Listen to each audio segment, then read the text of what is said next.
From hand-woven looms of northern Ghana to dye pits of Abeokuta, a quiet revolution is unfolding. African traditional attire, once sidelined by Western imports, is staging a stylish, sustainable comeback.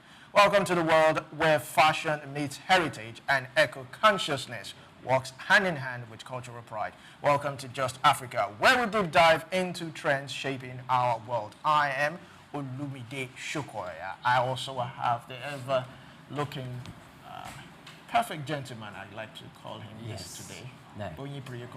Good morning to you, Olumide. It's great to be in Just Africa again today, and I'm glad that today is Friday. Also, by my right, I have Mr. Bayo Olaoye. So glad to have you. It's a pleasure. It's a pleasure. Ready to go. Yes. Yes, so our topic today is eco-fashion and indigenous textile comeback. The rise of eco-fashion, growing global demand for sustainable, ethical fashion. Now, if you look back, at a point, back in the day, back in the olden days, I'm sure Mr. Bayo Olaoye would bear with me. When we had any occasion, it was our local attires. Yes. All local. But at a point, the Western came in, they brought in jeans, they brought in that, they brought in that. But now we seem to be going back now to our local attires. And if you look at it, if you look at the environmental implications, these synthetic materials that we are importing, they are harmful to the environment. But if you look at our local attires, like the Ashoke and the rest of them, they are biodegradable. So they actually, aid environmental on all that. So what's your thought on this? Okay, first of all, eco-fashion or eco-fashion, what the right pronunciation for it, it also means sustainable fashion. And the philosophy around it is that it is a fashion where the materials that were used to design those clothes, are gotten from local materials, they are sourced locally. And the one other critical aspect of it is that they are not, harmful. Excuse me. They are gotten in a way that it's not harmful to those who use them. Yes. And that goes a long way. That means we are departing from things that have to do with chemicals that are harmful to the body, that are also harmful to the environment. So if we're going to handle it in a sustainable way, it has to mean that it has to be transgenerational.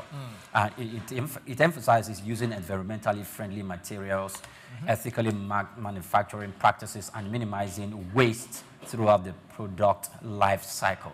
So there are even materials that when we are done using them and we are going to throw them away, it's not going to be harmful to the environment. And that's in a way that, though we are sourcing things locally and using them for a fashion benefit, they're not harmful to the environment and they're not harmful to future generations that are going to come to that environment and sort for their own growth and sustainability. All right, Mr. Bayo Olaoye, I want us to compare mass production, whereby certain tires are produced in large sum of low quality, compared to craftsmanship, hand-woven, handmade.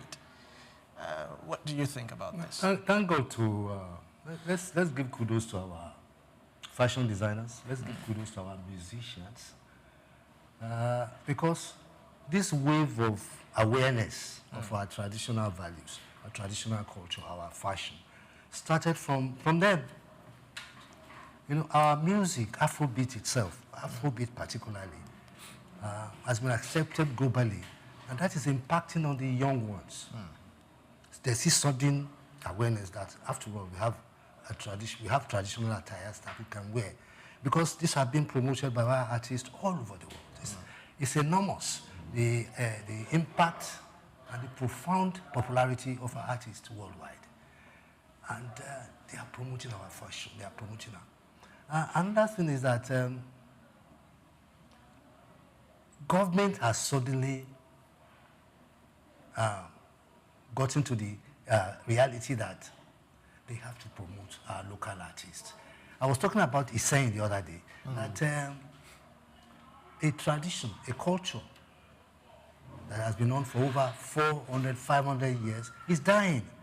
And the Oyo State government has thought it fit to promote, to go back to his saying, and empower these traditional weavers. They weave. The banks are also coming in. Bank of Industry is coming in to give them access to funds so that we can produce these items for local consumption and for export. For export. Because don't forget that the Chinese, or I think the people from Southeast Asia, are now copying our ashoki. That's the danger in that. And so, we just need these quality standards, regulation, and then promotion of the textile industry. At the time, we had about 48 textile industries in the country. Even more than that, 180. 118. And now we have about 28, barely making any headway. We got carried away by the oil boom, and we're just importing and importing and importing. And this impacted on our youth, who felt that wearing village jeans is far better than wearing Ankara to a party. So let's look, when we want to look inwards, let us go back to our research institutes. Let us go back to our research institutes. There are so many research findings that are lying there on the shelf that are not being implemented in this area of fashion. I understand that textiles can be enhanced to produce other things. So we should be looking at that. As far as I'm concerned, the vision is there, the market is there. We just need to have political will from government and from our entrepreneurs.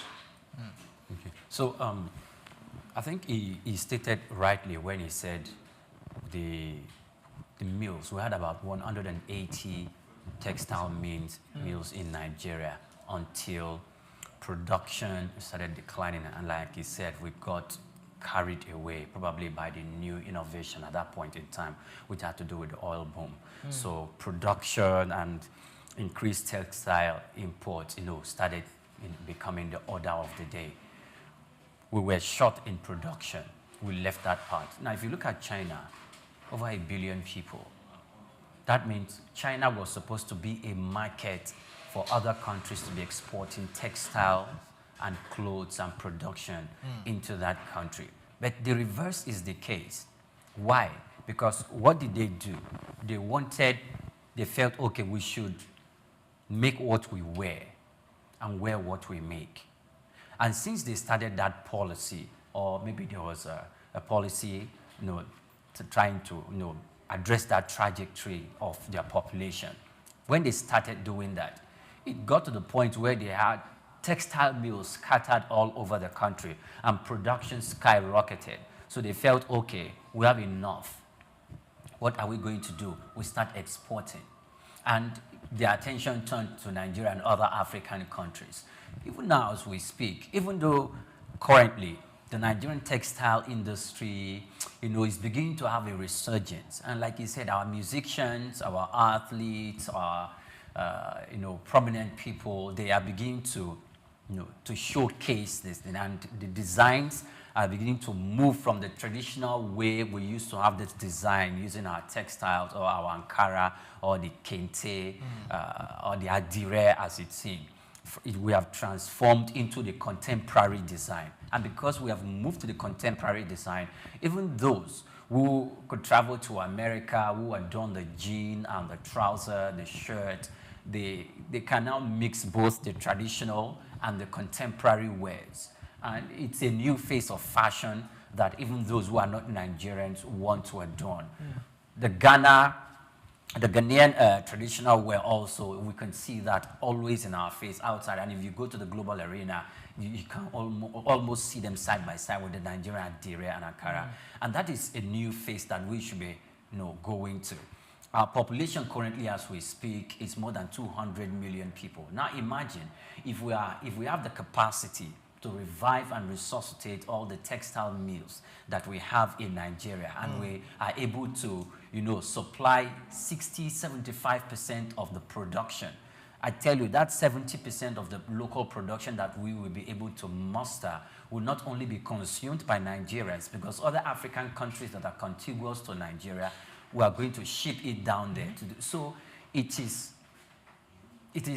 a good direction, and as a result of this, we can begin to reference some of the government policies that was made recently that we can see that, okay, if we follow this truly and specifically, then we could be able to do something very, very worthwhile to satisfy local needs and also foreign needs. That's why the government's Nigeria First policy must be commended. In our own days in Radio Nigeria, in the 70s and 80s, it was compulsory that presenters, maybe Fridays, must be in traditional costume. For television, it's obvious. You just have to be in traditional costume. But the Alalade was known for his traditional buban, well knit, and Ruth Benamesia, Sienna Alway Brown, they're always gorgeous in their, and Tukumba Ajayi, they're always gorgeous in their head ties. I think we should go back to that. The media should promote our fashion styles. And we're not having enough fashion exhibitions, will I say. Okay. The designers go abroad to exhibit their products, but here locally, either because of lack of sponsorship or apathy or no government negligence, we are not staging shows, and you have about 3 or 4 ministries in charge of this kind of issue. The Ministry of Culture, you have National Orientation, you have information, and so I think we should have more exhibitions of our local fabric, so that the market is there, and with a lot of marketing communication, a lot of marketing, the man on the street will be able to go back to a sense of nostalgia and patronize this local, because we are having enormous variations now. You see the variations in Ankara cloth, and it's inspiring, and I think we should go along that path. Okay. All right. One of the key things that I picked up from what you said is that China decided to wear what they produce, and buy what they produce. Do you see a situation whereby even in our schools, our government schools or maybe private schools, we start to encourage, the use of our local wares, maybe Attire as a school uniform or something, or maybe on Fridays or Wednesdays they adopt this kind of system, and maybe also we can start from our civil service. Maybe we could encourage this, because with a population of over 200 million, if they start to patronize the local designers, it will actually scale up. Yes. Okay, so I think it would be a good idea, but however, like the veteran journalist Bayo Lawi said, we should, during those days, the media, I think still today, the media is a core partner in promoting the local identity. And because the Nigerian fashion is it's a core aspect of our identity as a people. That is why we had this conversation before, and I said the politicians are doing better than the corporate people. Because the corporate people, you can only put that on Fridays, which is not even. Is it Professor Wole Soyinka in his days? He sticks to that. Yes, in his days as a young man. Yes.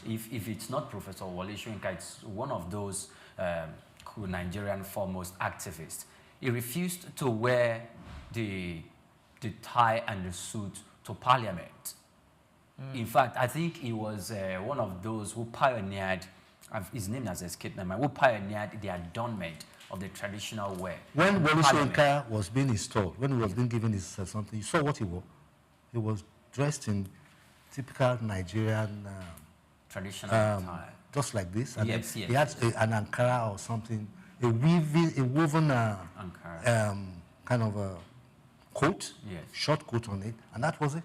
For the Nobel Prize. Yes. Oh, yes, we watched it. And he was asked to dress formally and say, "This is formal." Yes. Where I come from, this is formal. And he put his foot down. Yes. Our politicians and our political leaders are doing a lot. Exactly. Look at the presidents, always gaily dressed. Our ministers are doing very well with their, and that's what we want. I think the private sector should Yes. feel a little bit concerned because they're talking about business. And when you're talking about business, you have to take into to account the interest of the people that you are serving. For Christ's sake, the banks should promote indigenous attires in a way that that will suit all of us. Okay, so whilst I agree with you, first of all, before I come back to what you said, let me quickly address the question Lumini asked. Talking about our schools, where to adorn that as a school uniform is going to be somewhat of a challenge. Why am I saying that? The schools in southwestern part of the country can say, okay, because if you look at the climate, the Europe, some of their schools don't have uniform. Yes. They don't wear uniforms to school. So if we come back here, if we have a common uniform, great. And if we are going to wear or adorn the local attire by way of promoting it for local culture, it can be that, all right, those who are from the Yoruba race Yes. do the Ankara Ankara or Ashoke on Fridays or maybe Thursdays and Fridays to school, just the way they put on their sportswear to school on Fridays. Those who are from the northern part of the country, you are free on Thursdays and Fridays to wear yes, something that brings the northern identity, but it's a local traditional attire of the northern identity with the cap as a way of your school uniform, and it will be sold in the model for which the school has prescribed. Then we can do that for those who are from the southern part of the country, the southeastern part of the country. You can put on your xiaogu, whatever, on Thursdays and Fridays when you are going to school. It will be good. And if we do that, both in private and public schools, we can be promoting that. Because when I was in primary school, and even secondary school, there's a day, there's a specific day. Cultural Day? It's called Cultural Day. And even the cultural dances that we're talking about, the ladies will go out and learn the traditional dance. They will sing the song for the traditional dance in the local language. And they will be instructed by someone who has a perfect understanding of the dance. And because you cannot put on a skirt and blouse to dance that kind of dance, you need to adorn the traditional attire that is suiting and suitable for that kind of dance. So we should go back. We can go back to that as a way of promotion, and not just as a way of promotion, but also as a way to create a very strong identity, the African identity. For banks and corporate organizations that Bayo Olaoye had referred to, I would stand in the neutral position. Why, you may ask? The reason is this. Banks and other corporate entities are not there to sell the identity of tradition. They are there to serve their customers, and they have diverse customers from different ethnic tribes, from different globe, from whether Chinese and all of that, or Americans, the Englishman. But you may ask, the shirt and tie and the suit is a traditional attire of the West. Of the West, I mean, but there's this sense of corporateness that it creates, that it appeals to everyone from every part of the globe, from every part of the world. And it has come to stay as something that is quite formal. So it looks like we've all adopted it. And if that is the case, because of your clientele, you might want to stick to that. That I think, because even our local banks now are going global. I don't want to call their name. They have been enlisted in the London Stock Exchange. Yes. So anywhere you go in the world, if you find them in Ghana, in Cote d'Ivoire, in Nigeria, in other parts of Africa, or in Europe, in Asia, they will want to present that specific disposition. And it is something that we have to look at. I just want to bring your mind back to the days of Aregbesola, when he was governor for Osun State. You know, there was a time he was trying to introduce that people should come in their religious attire, and you had chaos. You know, children of Babalawo coming in their attire, people from CAC, there was absolute chaos. So we have to be careful with our educational system. A uniform is a global identity. A uniform is a global identity. The uniform has to be shirt and trousers, or shirt or whatever. Making our traditional attire entirely as a uniform, I don't think it's right. Okay. You can choose a day in the week, because we go back to this Adequeshola incident that I'm talking about, because there will be all sorts of interpretations. No, it has a religious Yeah, coloration. that had a It coloration. has That- a religious that- yeah, that- coloration. that's- That is even the reason why there was an Yes. opera So- during that time, because they were talking about hijab, and they said no hijab. So I think hijab is a religious, could be The governor himself categorized got, as a religious attire. the But governor himself got emotional and petty. But if he we burnt come his back to fingers. the conversation, an ethnic attire is quite different from a religious attire. A tribal attire is different from, because whether you're a Muslim or a Christian, the Attire, The Ashoke, the Ashoke, Ishagu. even whether you're a Muslim or a Christian, the Baban Riga that is put on in the northern part of the country, everyone adorns it. So it does not, it is not selective to any part of the religion. That is what I'm talking about. If you go to the southern part of the country, they adorn a big flowing gown from the top. Even the men, then they put on their trousers. Sometimes a tight wrapper, and they have the resource control cap adorned. So that is it does not give respect to any religion, because anybody can wear it. We want to avoid the religious part, but as an identity of the African way to attire yourself, there's a lot of prestige when you see an African attired in a certain way that it commands a respect. It commands integrity. If you go to Edo State and look at the Oba of Benin and the way they are attired, and you look at some of the chiefs, the way they are attired, and so you begin to ask, why are they attired this way? Because it is informed by the sense of who we are, what we are, what we do, and the kind of and that in itself commands a respect from any other person, even from those who are not Africans and those who are not Nigerians. So that identity says a lot about our people. And so if we look at the economic part of it, during those days, when we look at the production of the traditional attire, when it was the order of the day, yes, the employment that it provided was over 1 million people. If 1 million people can be swallowed up by fashion, at that time, with the latest invention and technology that we have now, if we deploy them properly, I bet you it can take more than 3-5 million people. All right, so before we go on a short break, I remember in my denomination, we had a cultural day, and everybody wore their local attires, and the preacher came and everybody. Then one elderly woman came up and said something that made the whole congregation silent for 5 minutes. She said that we are saying we are doing cultural day, we are promoting cultural day. Why are they all speaking English? And everybody went silent. That she's a Yoruba woman. She does not understand English. And she was excited to come for this cultural day. I am excited, this element that you're pushing into it. And, Yes. but look, luckily, an usher came and translated everything, started translating all the events, everything that happened in Yoruba for her, and everybody clapped, and she was able to save the day. We'll go on a short break. It's still just Africa. Stay tuned.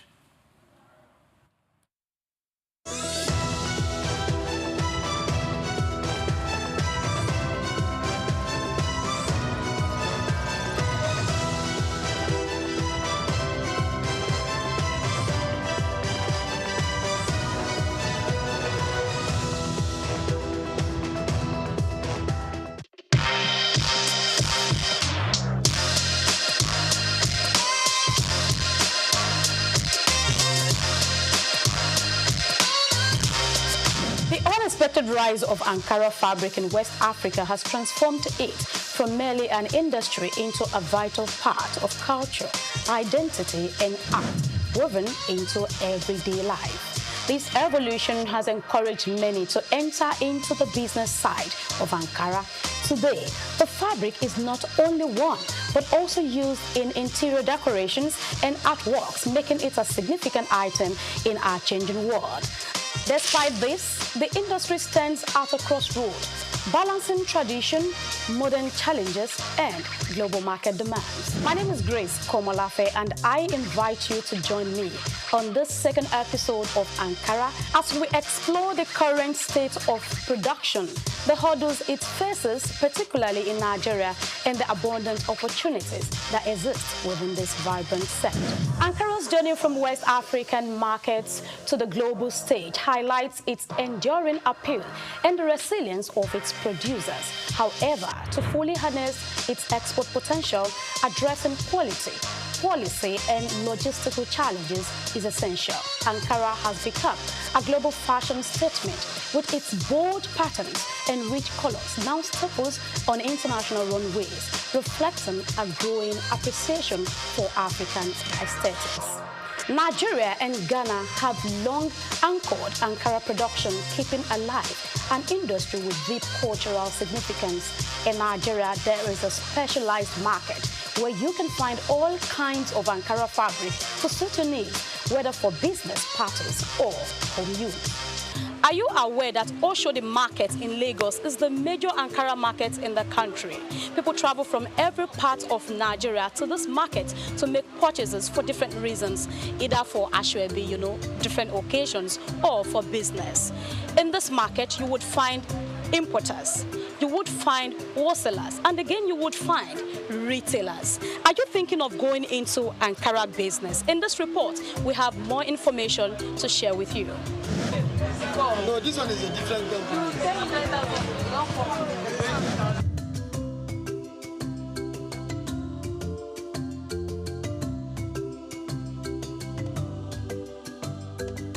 Despite Nigeria's rich resources, skilled workforce, and a large domestic market eager for Ankara fabric, the country has struggled to capitalize on this potential. In the face of rising imports and global competition, the Ankara industry is looking inward towards alternatives that preserve cultural heritage while empowering local economies. Innovative approaches and traditional methods are revitalizing Ankara production across West Africa, particularly in Nigeria. While the future is bright, it is not without challenges. The high reliance on cheaper imports has led to an overwhelming dependence on foreign textiles, which now dominates over 80% of Nigeria's fabric market.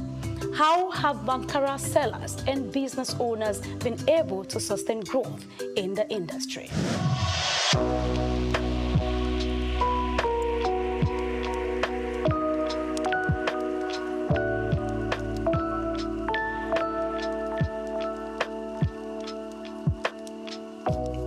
What kind of Ankara do you sell, big or small? We sell big, small, and medium range. Great. I think this is the first person I'm meeting that sells three categories of Ankara. I actually met people that does medium and small. I met someone that does just the small. So good to know that you are doing three categories, big, medium, and small. So why did you decide to go into a full-blown Ankara business? Because any customer can walk in now and request for small one. I will attend to the person. If you want medium, I have. If you want big one, I have. You don't want to lose anyone. I don't want to lose anybody. You like money.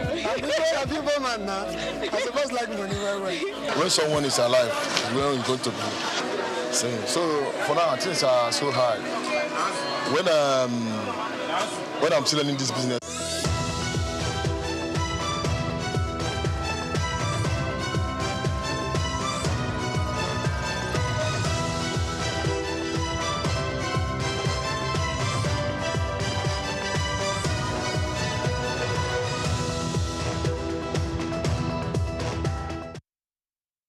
Welcome back to Just Africa. We're still talking about the comeback of traditional fashion, eco-fashion, basically.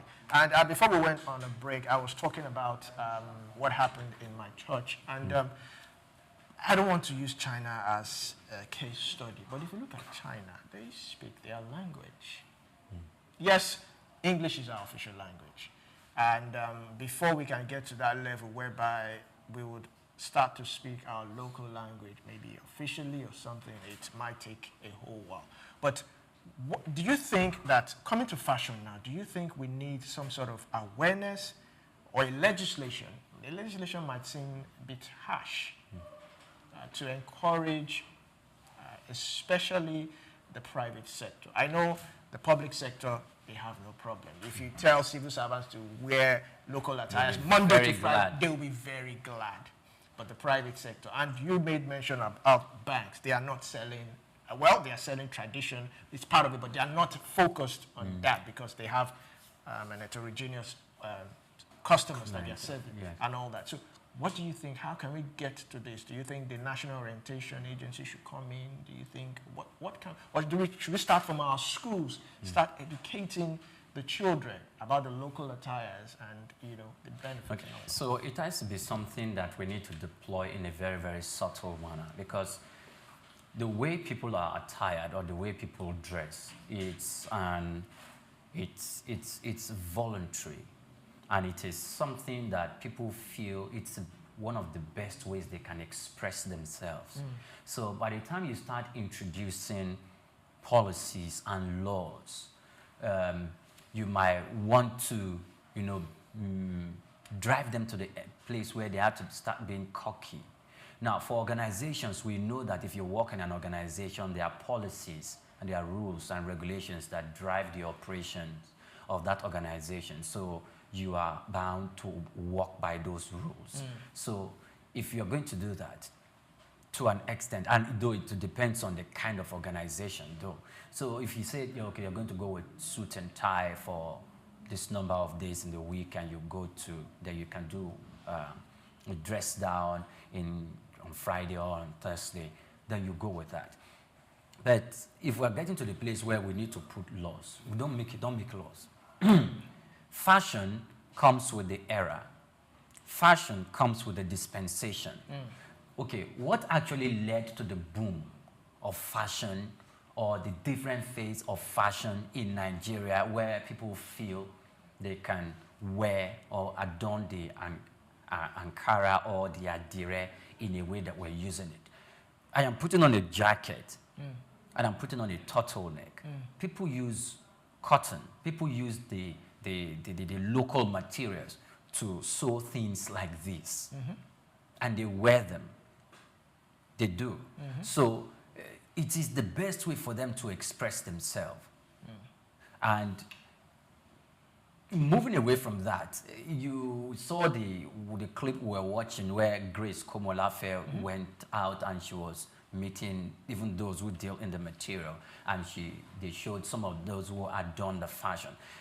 The two ladies you saw on the screen there, the way fashion, this Attire, normally if it were some time past, it's never sewn in that fashion where it was sewn as an overall gown, and because it's a lady, there's a slit at the top somewhere and there's a slit anywhere just to typify the female sense of fashion. So it is the best way they want to express themselves and identity, you know, communicate their identity to for them to also look appealing, admirable, and attractive. So that is the way fashion should go. So if we are going to make laws, we should not make laws that are going to hinder people from expressing themselves. Because if laws seem to be harsh or hinder people from expressing themselves, there will be a rebellion. And if that rebellion comes in, what if it now leads to the current boom that we're experiencing? So the thing, what it is for us to do is, the Ogun State Governor, Prince Dakmo Abiodun, of course, is someone that most times you'll see with suit and tie. But when the Ojude Oba festival was coming, no, for almost a week or more, it went traditional. His social media page was, you could see what it was done. It was promoting the event. And everybody that came for the event, you could see what they were promoting, even though by the time we start talking about the financial aspect and the import, how it affected the GDP, we knew that some of those were imported into the country from China, from London, from UK, and which is not supposed to be. If we continue, even if we are supposed to have festivals of such like 10 or 20 or 100 as the case may be in a year, coming every quarter, every 3 months of the year, and they are all traditional attires is the code for that. And this traditional attire would not be imported from the country and it will be sourced locally, sustainably, referencing and replicating what it means by eco fashion. The industry is going to go beyond what we are currently experiencing now. And these are issues that we should pay attention and be looking at. The government on its own part, if we are going to have laws, that law should be looking at, okay, those who are shipping Attire from China, from London, from America, down to Nigeria, we need to start putting tariff on them, not because we are to go against production or to go against the market. What we are trying to do is to boost the local industry that have the capacity to also produce, manufacture these clothes or these materials here in Nigeria. Yes, the local market, because... Let me come in there. Now, if we say we put tariffs on imported Attire, yes, is there already an established market for the local Attire here? Because if you're just putting tariffs on the imported one, and we don't have a local market here, the end consumer will bear the brunt. There's a market. In fact, there's a market. That's why there's been this import of this Attire from places that we do not want it to be. There's a market for it already. And because there's a market for it already, private businessmen who have seen the market themselves have gone back to resuscitating the local mills. But that is hypothetical. What you are saying is hypothetical. It is your fundamental right to dress the way you want. You cannot make laws about how people should dress. No, I'm not talking about making laws. I'm talking about... You can regulate commercial activities. You can regulate trade activities. You can regulate immigration, customs. You tell them to be aware of, but you cannot legislate on fashion. No, you can legislate on business. Because fashion is a fundamental right. If I decide to wear a T-shirt and a downstairs, it's my right. But the regulation here does not allow it, so I can't come in. And so we have to be very careful about laws. Okay, but by allow here, the tariff that I'm talking about is to protect the local industry, because we already have import substitution for this.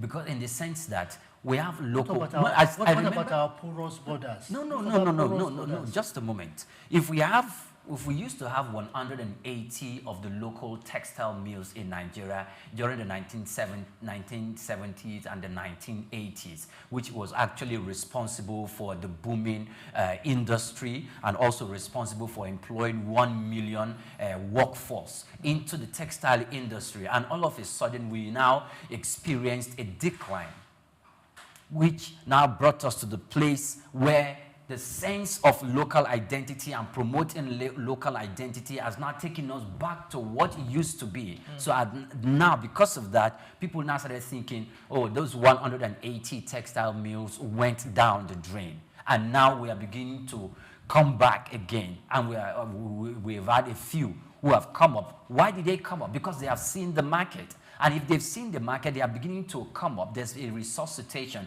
Then we have to protect them. Protect them in the sense that we have to restrict import of the same material that we have the competence and the resources and the materials to produce locally. We are not going to completely restrict them from coming in, because we know that the current market that we have cannot really supply the massive massive population that we have. That capacity can serve a section, a fragment of the population, and that's why we need to tariff them. We need to tariff Attire coming from China. We need to tariff Attire coming from London, from UK, and from the United States or other places in the world. We need to tariff them. And when we tariff them, we make it more expensive for the local market to purchase. Then there's a substitute, though not low in standard. If I may also come in, when has expensive attire hindered local or Nigerians from purchasing? In fact, we've seen to love things that are more expensive. When you go to the market and they tell you this is 10 naira and this is 20 naira, you want to buy the 20 naira because you have a certain way of relating to something that is expensive. We want to tell our friends that, oh, this is imported, we bought this. So how would that stop Nigerians from patronizing that? President Donald Trump just looked at 35% tariff. Canada, Canada is a contiguous state with the United States of America, 35%. In Japan is 25% tariff that is leveling against Japan and South Korea. 25% tariff is leveled against the imports. Brazil, 50%. Brazil, 50%.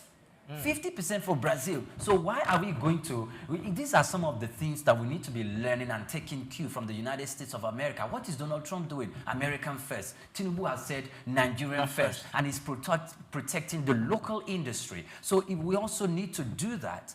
You can't bring Attire into the country. And trust me, if you are coming with Attire, where does it land?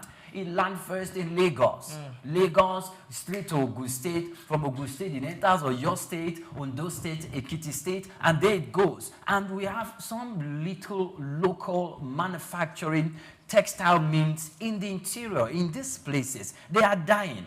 And Mr. President is going to protect them. We need to put tariff on China. That's so sorry. Yes, we are good partners. In fact, we are even now in BRICS. China is a critical partner in BRICS. But you know what? Your textile coming into Nigeria, we are laying 45% of your Attire. Sorry, we can't have you coming to make our country a dumping ground to kill all our local textile industries. When private businessmen see that, and they've seen that, yes, we do have the market because we can see the way people are going for it at the moment. Then they can begin to turn their eyes off investment and to put their money in there. And if you're going to, if they want to, like, okay, let me import or let me try to match up with the standard of the material coming from China and all of that, they are not going to say, okay, let me import if the tariff is quite high and they felt like it may turn people away. Why not just get the technology or some of the machine that China will be able to sell to you for you to match up with the level of production and the quantity of production so that you can have a total spread, not only in Nigeria, but to other places, in Niger Republic, in Cameroon, and in Ghana. We need to start talking about trading within ourselves. And I tell you, the Kente and the Attire and the Iran Buba will sell in Ghana. It will sell in Cote d'Ivoire. It will sell in Burkina Faso. It will sell in other African countries. We have to tell them to turn their eyes away from foreigners who are importing these clothes, African attire that can be made by Africans themselves, because that's one of the fastest and the best way to kill local initiative and local industry. Thank you very much. Mr. Bayo, I also add, okay, cotton production. Cotton production has to be increased. Mali, Burkina Faso, Senegal, and I think Mauritania, Gabon produce a lot of cotton. They have taken over our status now in cotton production. Oh, okay. And I think that's where the Ministry of Trade and Commerce should come in by empowering smallholder farmers to start planting cotton again. It's fundamental, and the program should be deliberate. Once we have more cotton, then we use technology to produce quality materials locally. And then, again, I'm going back to the governors. Except, I think, Mba of Enugu State, all the governors are fashion ambassadors in their own right. They're doing very well the way they portray themselves inside and outside. And I think that's the way to go. If our youth leaders too can copy that, there will be this awareness more and more among the youth to wear traditional flavored clothes. Okay, so now my question now goes, how do we even protect the local textile communities from going into extinction? What do you think we can do?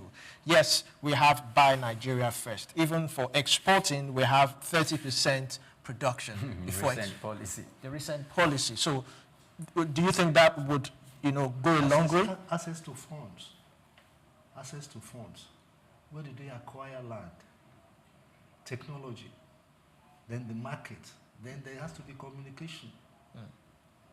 The farmers don't speak English. You have to use your local language. And that brings us to the issue of language, our local language, in whatever we are doing.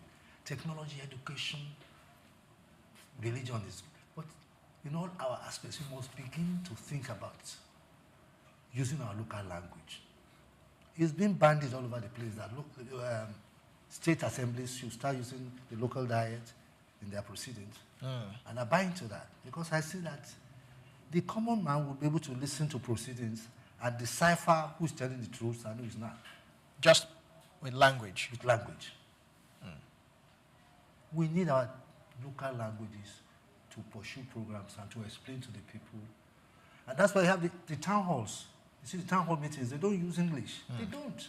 They use our local language. In fact, some have tried to use English, but they will still do translations to the people. Don't forget also that traditionalists, traditional rulers, and stakeholders, chieftaincy families have complained that local languages are dying, and everybody is just looking helpless. Okay. So our local languages are dying. Now, we cannot talk about fashion without talking about local language. All right.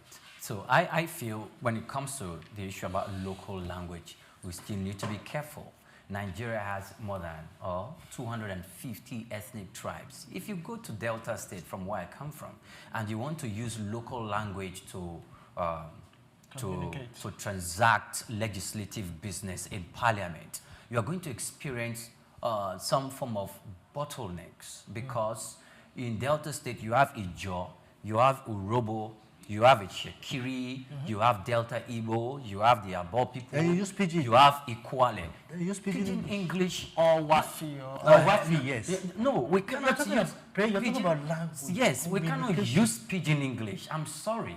I don't think the reason why English language is an official language for business transaction and communication in our country is not because we do not like our local language, but we are looking for a common language that will connect more than 200. Just a moment. That will connect that will connect more than 250 ethnic tribes. That is even the reason why English language was chosen as a formal language for everyone, because in English language, the Hausa man can communicate with the Yoruba man, can communicate with the Igbo man, can communicate with the Ijaw man, with the Urobo, and we can communicate with the Tiv man or the Fulani man. You name it, because with English language we can do that. However, if you go to Delta State, what language are you going to use to transact legislative business in parliament when you have representatives from different constituency, from different languages? It is still the English language. When you go to some other southwestern state, is it Ogun State, or maybe, I don't know, if it is only Yoruba, if it's only Yoruba, yes. Then if that can do in the southwest, it can happen in the southwest, so the State House of Assemblies can do that. But can that be done the same for other parts of the country where you have different, like 5 or 7 or 10 languages from different pockets of languages that constitute a state? We cannot do that, so we still resort back to English. Or when you want to go to the National Assembly, like the House of Representatives or the Senate, are you going to transact legislative or executive sessions with one specific language? Of what? Is it of the Igbo, of Tinubu is there now? Are we going to use Yoruba language? Or if when Muhammadu Buhari will be there now? No, we can't do that, so we will go back to English. And that is something we must consider, because that is where we find common ground. A unified language. A unified language. And also, that's not even the case, because there are so many advantages. Even though people can say Mr. Vladimir Putin, or maybe the China president, he goes out in some occasions, he will speak the Chinese language and have a translator. It is intentional, including India. It is intentional. And we know it comes with the geopolitics and the geopoliticking, because they felt, oh, we are not subservient. We have an identity, and this is our language, and we are going to push it. We're not going to subject our language to yours and to give a superior standing to your language. That is different in the global platform. So if Muhammadu Buhari had gone out and in his own time as the president of the Federal Republic of Nigeria, he's going to address the United Nations in the Fulani language, and someone will interpret. Or now that Tinubu is the president, when he goes out, he's going to address it in Yoruba language, and there will be an interpreter. And tomorrow we have an Igbo president, and he goes out and started speaking the Igbo language. They addressed, and then Goodluck Jonathan, when he was president, he needs to speak his own language to the people to address the United Nations, and there will be an interpreter. Yes, okay, fine. Maybe we're able to do that. But once he's speaking, he has a coterie of ministers that went with him that did not come with the same language. So that's where the English language serves as a unifying language. The media, as the fourth estate of the realm, is taking the lead in this issue that we're talking about. 15 years ago, 20 years ago, it was an abomination to hear pidgin English on radio, was it not? It was. Yeah. In my own days, you walk into the studio and you take Christopher Kolade, you can't now. And suddenly we had a proliferation of FM stations using pidgin English. Yes. Some using Yoruba. In essence, what are we talking about? The media has shown the lead that you have to go back. Whatever modifications you do, the laws are made for the people. The people are not made for the laws. You modify the laws and get closer to the people. Or else you are not communicating. And the same scenario of just receiving envelopes during elections will continue because we are not communicating with the people. But so, Kumala, your can you tell me how you're going to explain subsidy to a common man on the street? Subsidy. Okay, because if you're going to explain subsidy to the common man on the street, Yes. that is where you have rightly said the town hall meeting. The town hall meeting serves as a good channel to communicate this. And the local government, that is the government at the head of society, that is even more closer to the people, it's a very, very good and effective channel to address these issues. It must not be a national thing, because when you're talking about nationality, we are talking about unifying the more than 250 million people, 250,000 ethnic tribes. And we need a common language to unify us. So if we're going to be talking about maybe that the Ogun State local government, maybe like a Ikorodu local government, or maybe the Apapa local government, or maybe a local government situated somewhere in Ogun State or in Zamfara State, wants to address issues that, look, this is what is it called now, subsidy, or this is the new tax reform bills as passed by Mr. President, and we need to explain it to the people at the head of society. We have local government officials that should be able to do that, and they will do it in the local language. In fact, if they don't do it in the local language, we even have an agency in place that serves as the agency, which is National Orientation Agency. There are some of the issues that they want to address that when they go to the local society, I mean to the people at the local head of society, they don't speak English, and sometimes they speak the pidgin English, like you said, or they use the traditional language that the people in that place speak. And in that case, they are meeting the direct needs of the people and connecting government with the governed. Thank you very much, Priya. Thank you very much, Mr. Barry Olaya. This is where we will definitely draw the curtains on Just Africa Today. If you have enjoyed it, why not follow us for more updates on our social media platform at Superage TV. I am Olumide Shokwe. And from me, many thanks for watching the program. I am Oyin Priye. I'm glad that today is Friday. Thanks for watching. My name is Barry Olawi. Have a nice weekend.